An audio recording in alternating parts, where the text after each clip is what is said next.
দেখো ব্রিজটা এখন খোলা শুরু হয়ে গেছে।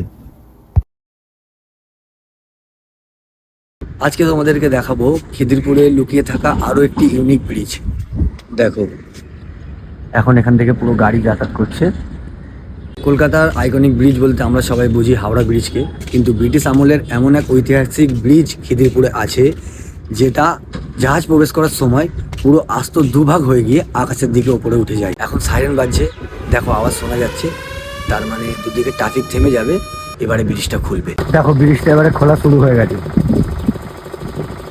ব্রিটিশ আমলে যখন কলকাতা বন্দর দিয়ে প্রচুর জাহাজ আনাগোনা হতো, তখন ডকের ভেতরে জাহাজ ঢোকানোর জন্যই এই ব্রিজটা বিশেষ করে বানানো হয়। এই ব্রিজটার নাম হলো বাস্কিউল ব্রিজ, যার ফরাসি শব্দ হলো দাঁড়িপাল্লা। সবচেয়ে অবাক করার বিষয় হলো সে যুগে কোনো কম্পিউটার বা ডিজিটাল সেন্সর ছাড়াই শুধুমাত্র ওজনের উপর ভিত্তি করে এই এত বড় লোহার কাঠামোটাকে নকশা করা হয়েছিল, যা আজও নিখুঁতভাবে কাজ করে। ব্রিজের ভেতর দিয়ে দেখো এখন একটা জাহাজ প্রবেশ করছে।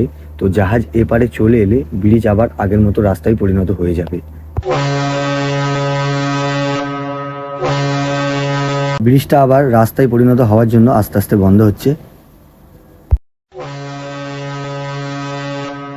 ব্রিজটা এখন পুরো রাস্তা হয়ে গেছে, আবার যানবাহন চলাচল পুরো আগের মতো শুরু হয়ে গেছে। দেখো কলকাতার এই ব্যস্ত ট্রাফিকের মাঝে দাঁড়িয়ে কে কে নিজের চোখে এই অদ্ভুত দৃশ্যটা তোমরা দেখেছো অবশ্যই কমেন্ট করে জানাবে।